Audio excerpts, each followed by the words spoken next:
তো বন্ধুরা এই মুহূর্তে বাংলার আবহাওয়ার একটা বড়সড় রূপবদল লক্ষ্য করা গিয়েছে, যেখানে গাঙ্গেয় পশ্চিমবঙ্গের দক্ষিণবঙ্গের পাশাপাশি বাংলাদেশের ক্ষেত্রেও একটা ঘূর্ণাবর্ত রয়েছে, যার কারণে কিন্তু বন্ধুরা দক্ষিণবঙ্গের ওপরে একটা শক্তিশালী নিম্নচাপ আগামী 24 ঘন্টার মধ্যে সৃষ্টি হয়ে যাবে এবং যার ফলে ভারী থেকে অতি ভারী বৃষ্টিপাত দক্ষিণবঙ্গের একাধিক জেলার ক্ষেত্রে লক্ষ্য করা যাবে।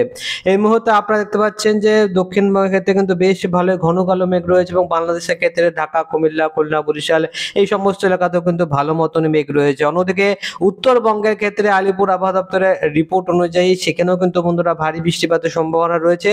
তবে আজকের দিনকে পর থেকে উত্তরবঙ্গে ধীরে ধীরে বৃষ্টিপাতের পরিমাণটা কমতে আরম্ভ করে দেবে, কিন্তু অন্যদিকে নিম্নচাপ সৃষ্টি হওয়ার কারণে দক্ষিণবঙ্গের ক্ষেত্রে কিন্তু বৃষ্টিপাত অনেকটাই বেড়ে যাওয়ার সম্ভাবনা রয়েছে এবং এর সাথে সাথে বাংলাদেশের ক্ষেত্রেও কিন্তু বৃষ্টিপাতের সম্ভাবনা অনেকটা বেশি রয়েছে। অন্যদিকে একটা নিম্নচাপের অক্ষরেখা বর্তমানে দিল্লি হয়ে গয়া এবং তারপরে বাঁকুড়া হয়ে যাওয়ার পর এই মুহূর্তে কিন্তু বন্ধুরা বঙ্গোপসাগরের দিকে চলে গিয়েছে। তো দক্ষিণ পশ্চিম মৌসুমী বা অক্ষরেখা জেরেও এই মুহূর্তে নিম্নচাপের সিস্টেমটা আরো বেশি সক্রিয় হতে চলেছে এবং যার ফলাফল স্বরূপই কিন্তু এবারে ভারী থেকে অতি ভারী বৃষ্টিপাতের সম্ভাবনা রয়েছে। অলরেডি আলিপুর আবহাওয়া দপ্তরের তরফ থেকে মারাত্মক কমলা সতর্কবার্তাও জারি করা হয়েছে, যেখানে একাধিক জেলাতে কিন্তু কমলা সতর্কবার্তায় বলা হয়েছে যে সেই এলাকাগুলোর ক্ষেত্রে ভারী থেকে অতি ভারী বৃষ্টিপাতের সম্ভাবনা রয়েছে এবং আমরাও কিন্তু অন স্ক্রিনে সরাসরি লাইভ আপডেটের মাধ্যমে দেখতে পাচ্ছি যে পুরুলিয়া, বাঁকুড়ার যে সমস্ত এলাকা রয়েছে সেখানটায় এবং কলকাতার আশেপাশে থেকে কলকাতা, হাওড়া, হুগলি, উত্তর চব্বিশ পরগনা, দক্ষিণ চব্বিশ পরগনা এবং এর সাথে সাথে পূর্ব মেদিনীপুর, পশ্চিম মেদিনীপুর এই জেলাগুলোর ক্ষেত্রেও কিন্তু হালকা থেকে মাঝারি এবং ভারী বৃষ্টিপাতের সম্ভাবনা আজকের দিনকে ক্ষেত্রে লক্ষ্য করা যাবে। পাশাপাশি বাংলাদেশের ক্ষেত্রেও কিন্তু আমরা ব্যাপক আকারে ঘন কালো মেঘ দেখতে পাচ্ছি। তো একেবারে আমরা সরাসরি চলে যাব একেবারে বজ্রবিদ্যুৎ সহ বৃষ্টিপাতের মোডে এবং এখান থেকে আমরা ধীরে ধীরে ট্র্যাকটাকে চালাবো এবং দেখানোর চেষ্টা করব যে কোন কোন এলাকাতে কখন কখন বৃষ্টিপাতের সম্ভাবনা থাকবে। দেখুন বন্ধুরা, আপনারা যে বৃষ্টিপাত কিন্তু ধীরে ধীরে আসার চেষ্টা করছে এবং মোটামুটি ভাবে আমরা যেটা দেখতে পাচ্ছি যে বর্ধমান লাগোয়া এলাকাগুলো রয়েছে এবং এর সাথে সাথে দেবগ্রাম, কাটোয়া, পাটুলি, মুড়াগাছা এই সমস্ত নদিয়া এবং মুর্শিদাবাদ এলাকাগুলোর ক্ষেত্রেও কিন্তু ব্যাপক আকারে ভারী বৃষ্টিপাতের সম্ভাবনা থাকবে। দেবগ্রাম, পাটুলি, মুড়াগাছার দিকগুলোর ক্ষেত্রে কিন্তু বেশ ভালোই ভারী বৃষ্টিপাতের সম্ভাবনা থাকবে এবং বাদবাকি গোটা দক্ষিণবঙ্গ জুড়ে কিন্তু হালকা থেকে মাঝারি বৃষ্টিপাতের সম্ভাবনা থাকবে। এমন কোনো জেলা থাকবে না যেই জেলার ক্ষেত্রে বৃষ্টিপাতের সম্ভাবনা নেই। তো দেখতে পাচ্ছেন আপনারা যে বাংলাদেশের ক্ষেত্রে আমরা হালকা থেকে মাঝারি বৃষ্টিপাত দেখতে পাচ্ছি এবং বাংলাদেশের ক্ষেত্রে কিন্তু ঘূর্ণাবর্তটা আরো বেশি শক্তিশালী হতে আরম্ভ করে দিয়েছে।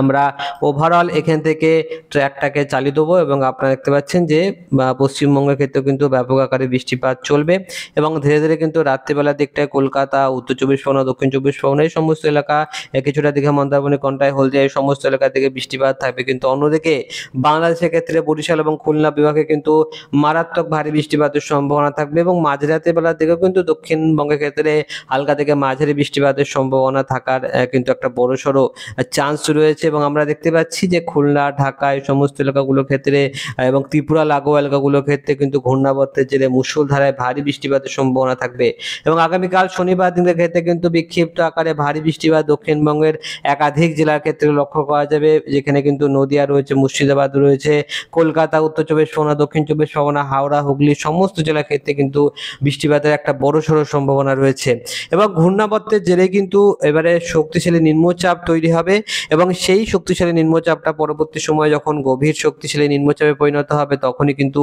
আসল তাণ্ডবলীলা দক্ষিণবঙ্গ এবং গোটা বাংলাদেশের ক্ষেত্রে লক্ষ্য করা যাবে, যেখানে বাংলাদেশের ক্ষেত্রে সিলেট এবং ময়মনসিংহ এই সমস্ত এলাকাগুলোর ক্ষেত্রেও তো বৃষ্টিপাত হয়, তার সাথে সাথে কিন্তু বন্ধুরা ঢাকা লাগোয়া এলাকাগুলোর ক্ষেত্রেও বৃষ্টিপাত লক্ষ্য করা যাবে।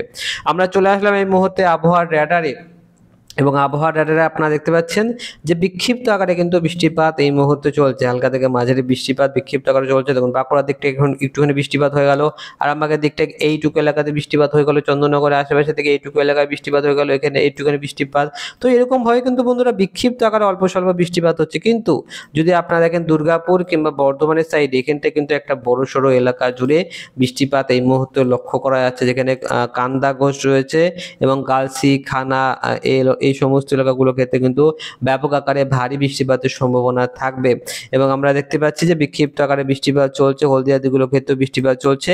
তো বৃষ্টিপাত কিন্তু বন্ধুরা এক নাগাড়ে যে গোটা রাজ্য জুড়ে চলবে তেমন পরিস্থিতি নেই, কিন্তু বেশ ভালোই তাও ভারী বৃষ্টিপাতের সম্ভাবনা থাকবে। আমরা একেবারে সরাসরি চলে যাব এই মুহূর্তে এখানটায় বায়ুর ঝাপটা মোডে চলে যাবো। বায়ুর ঝাপটা মোডটা কিন্তু অত্যন্ত বেশি গুরুত্বপূর্ণ মোড। তো দেখুন আমরা এখানটা কিন্তু বায়ুর ঝাপটা মোডে চলে এসেছি এবং স্পষ্টভাবে আপনারা দেখতে পাচ্ছেন যে একটা ঘূর্ণাবর্ত কিন্তু লক্ষ্য করা যাচ্ছে বাংলাদেশের উপকূলবর্তী এলাকাটা, এই জায়গাটা একটা ঘূর্ণাবর্ত রয়েছে।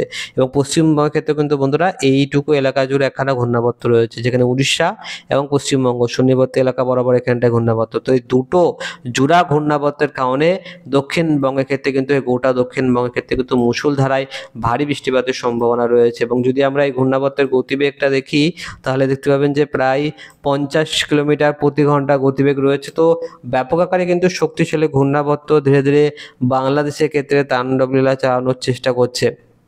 এবং আজকের দিনকার ক্ষেত্রে কিন্তু কুমিল্লার আশেপাশের দিকে মোটামুটি দমকা বাতাসের পরিস্থিতি থাকবে, 40 থেকে 42 কিলোমিটার প্রতি ঘন্টা গতিবেগ থাকার সম্ভাবনা রয়েছে। এবং মোটামুটি আমরা এখান থেকে ধীরে ধীরে ট্র্যাকটাকে চালিয়ে দিয়েছি এবং বায়ু ঝাপটা মোডে রয়েছে। আপনারা দেখতে পাচ্ছেন যে ঘূর্ণাবর্তটা কিন্তু বাংলাদেশের মধ্য বাংলাদেশে চলে এসেছে ঢাকার আশেপাশের দিকটায়, যেখানে গতিবেগ কিন্তু ঘন্টায় 45 থেকে 50 কিলোমিটার প্রতি ঘন্টা পর্যন্ত পৌঁছে যাচ্ছে। মনমোহন সিং ঢাকার এলাকাগুলোর ক্ষেত্রেও কিন্তু আগামী কালকের দিনকে দমকা বাতাস ঝোড়ো হাওয়া লক্ষ্য করা যাবে। কিন্তু পশ্চিমবঙ্গের ক্ষেত্রে কিন্তু আগামী কালকের দিনকে কোনো রকম ঝড় টরের সম্ভাবনা নেই, যেটা কিন্তু অনেকটাই ভালো একটা সুখবর আপনারা বলতে পারেন।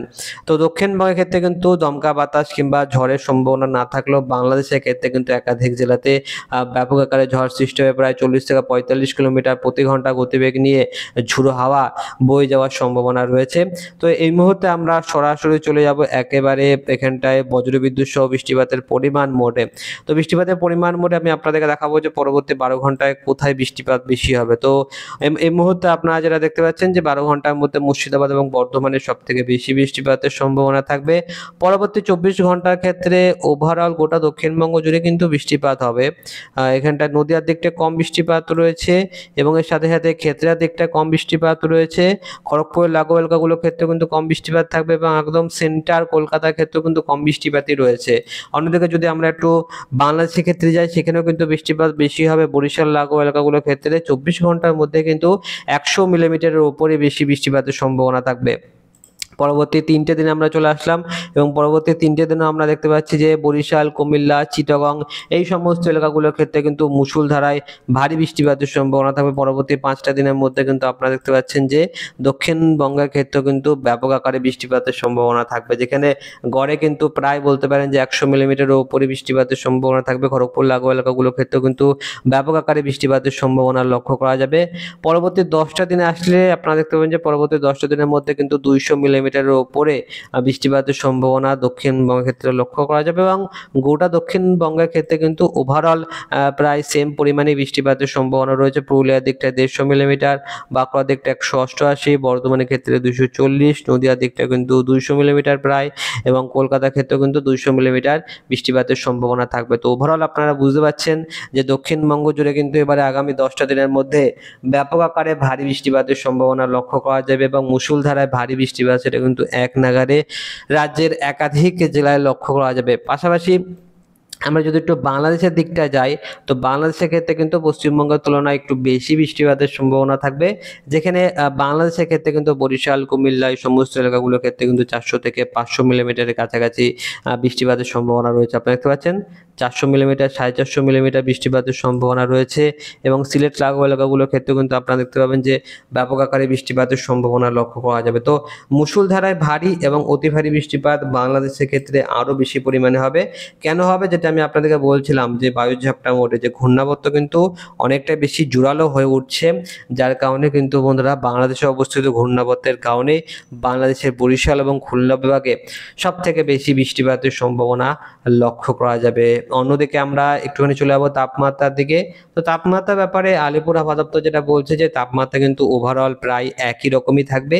তাপমাত্রা যে খুব কম থাকবে সেটা কিন্তু হচ্ছে না, কারণ এই মুহূর্তে কিন্তু প্রায় লাগাতার যে বৃষ্টিপাত বৃষ্টিপাত সেটা কিন্তু নেই, যেটা খানিকটা সুখবরও বলতে পারেন। কারণ চাষি ভাইদের ক্ষেত্রে কিন্তু এই লাগাতার বৃষ্টিপাতটা একদমই পছন্দের নয় এবং সেক্ষেত্রে চাষের ফসলের অনেক কিন্তু ক্ষয়ক্ষতিও হয়ে থাকে। যার কারণে কিন্তু বন্ধুরা এই মুহূর্তে বৃষ্টিপাত হচ্ছে না এবং এই মুহূর্তে হালকা থেকে মাঝারি বৃষ্টিপাত চলছে। তবে পরবর্তী সময়ে আগামী ১ সপ্তাহের মধ্যে ব্যাপক আকারে ভারী থেকে অতি ভারী বৃষ্টিপাত দক্ষিণবঙ্গের ক্ষেত্রেও লক্ষ্য করা যাবে। তো এই মুহূর্তে আমরা সরাসরি চলে যাব আলিপুর আবহাওয়া দপ্তরের লেটেস্ট রিপোর্টের দিকে। তো এই মুহূর্তে আপনারা যেটা দেখতে পাচ্ছেন দক্ষিণবঙ্গের ক্ষেত্রে আজকের দিনকে দেওয়া লেটেস্ট রিপোর্টে আমরা দেখতে পাচ্ছি যে ভারী বৃষ্টিপাতের সম্ভাবনা রয়েছে কলকাতা, হাওড়া, হুগলির ক্ষেত্রে এবং উত্তর চব্বিশ পরগনা, দক্ষিণ চব্বিশ পরগনা, পূর্ব মেদিনীপুরের ক্ষেত্রে ভারী থেকে অতি ভারী বৃষ্টিপাতের সম্ভাবনা রয়েছে। পশ্চিম মেদিনীপুরের ক্ষেত্রে ভারী বৃষ্টিপাত, ঝাড়গ্রাম, পুরুলিয়া, বাঁকুড়া, ২ বর্ধমান, বীরভূম, মুর্শিদাবাদ, নদিয়ার ক্ষেত্রে হালকা থেকে মাঝারি বৃষ্টিপাতের সম্ভাবনা রয়েছে। তবে আগামী কালকের দিনকে ক্ষেত্রে কিন্তু রাজ্যের সমস্ত জেলার ক্ষেত্রেই ভারী বৃষ্টিপাতের সম্ভাবনা রয়েছে। তবে অতি ভারী বৃষ্টিপাতের সম্ভাবনা হুগলির ক্ষেত্রে থাকবে এবং পশ্চিম মেদিনীপুরের ক্ষেত্রে থাকবে। বাঁকুড়া এবং পশ্চিম বর্ধমানের ক্ষেত্রে কিন্তু কমলা সতর্কবার্তা অর্থাৎ ভারী থেকে অতি ভারী বৃষ্টিপাতের সম্ভাবনা রয়েছে। তো আগামী দুটো দিন শনিবার এবং রবিবার কিন্তু মোস্ট ইম্পর্টেন্ট হতে চলেছে, যেই দিন দুটোতে কিন্তু বৃষ্টিপাতের সম্ভাবনা অনেক বেশি থাকবে।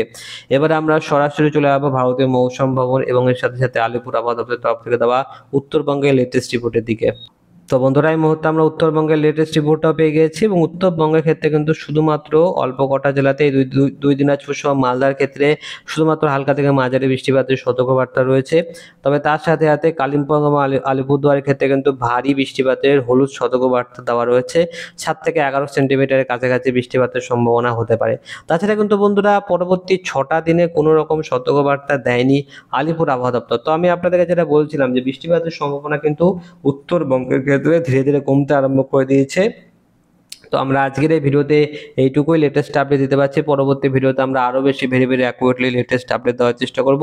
তো অবশ্যই কিন্তু আপনারা স্টে টিউন থাকবেন, চ্যানেলটিকে সাবস্ক্রাইব করার সাথে সাথে অল নোটিফিকেশনটি অন করে রাখবেন।